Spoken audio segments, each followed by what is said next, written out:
last period we discussed about the two equations of motion, first equation of motion and second equation of motion.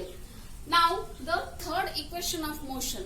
Third equation of motion describes the relation between displacement and the velocity. Displacement means the object is moving with the initial velocity and the final velocity, so that the object is covering some area. Now in the figure, the object covers the area shown by the points. So from the starting velocity, that is the initial velocity, from O to D is U. So from here the object is moving. So object covers this distance D, O, E, B in the given time t.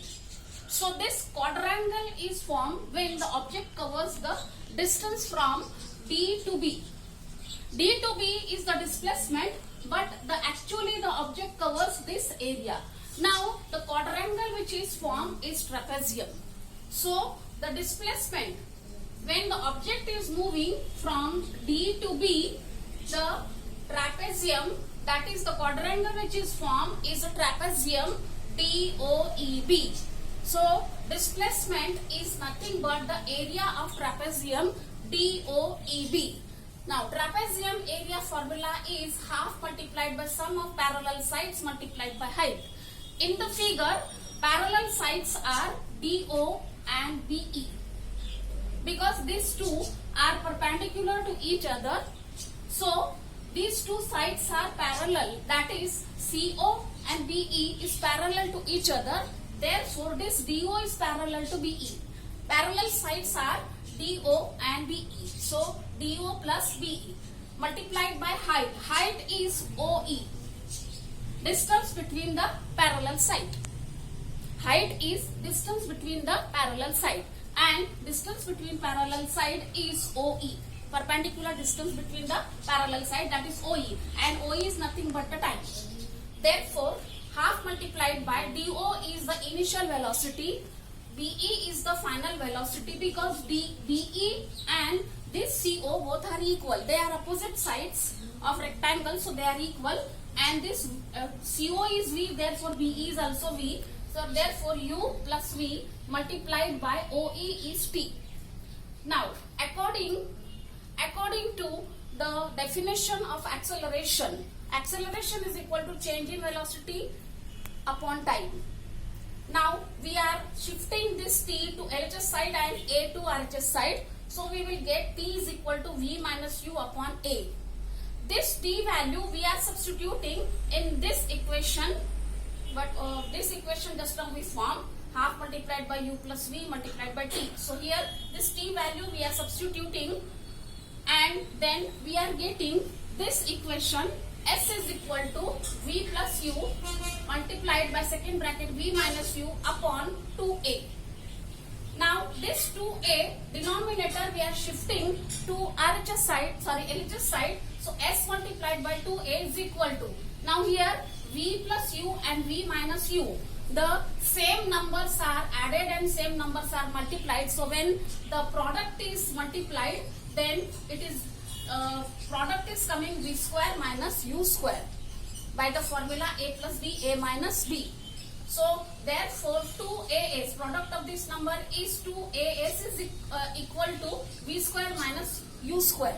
Now minus U square we are shifting to LHS side, it becomes plus. 2AS plus U square is equal to V square. That is V square is equal to U square plus 2AS. This is the third equation of motion, which gives the relation between displacement and velocity.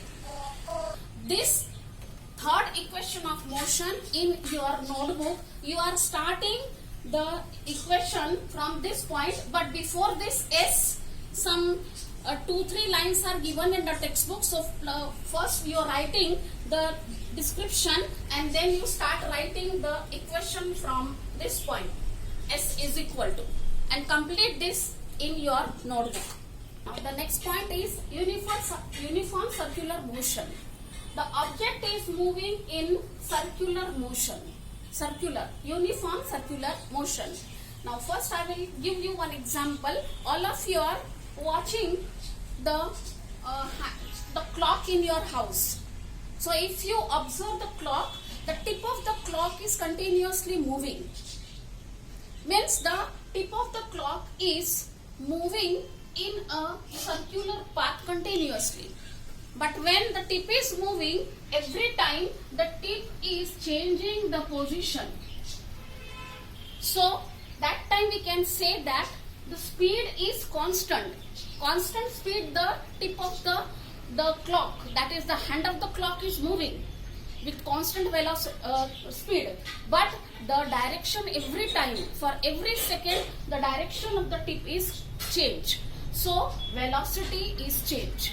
So when the object is in motion, and if the speed of the object is constant, and when it is moving in the circular path, the motion is known as uniform circular motion. So when the object is moving in a circular path with a constant velocity, the motion is known as uniform circular motion. I am repeating once again.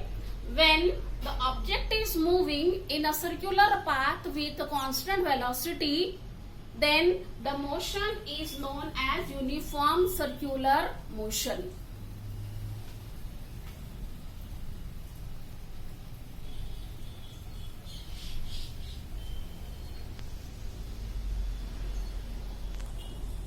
More examples are given in the textbook. I am reading this one. Draw a rectangle path as shown in the figure. In the figure, a rectangular path is shown by the arrow. Place the tip of your pencil on the middle of any side of the square path and trace it. So now I am pressing the tip of the pencil like this, and then this pencil is moving in this direction to complete the rectangle. So while tracing the pencil, we are counting how many times the direction is changed. Note how many times you have to change the direction while tracing the complete path. You can do this activity with yourself. Trace the path.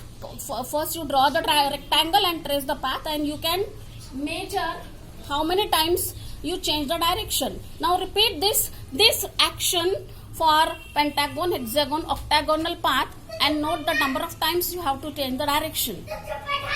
If you increase the number of sides of polygon and make it infinite, then how many? So when the sides of the figure is increasing from pentagon to hexagon and so on, then the number of directions or number of circles made, how many times the direction is changed, you can observe this with the help of the activities. So this activity you are doing yourself.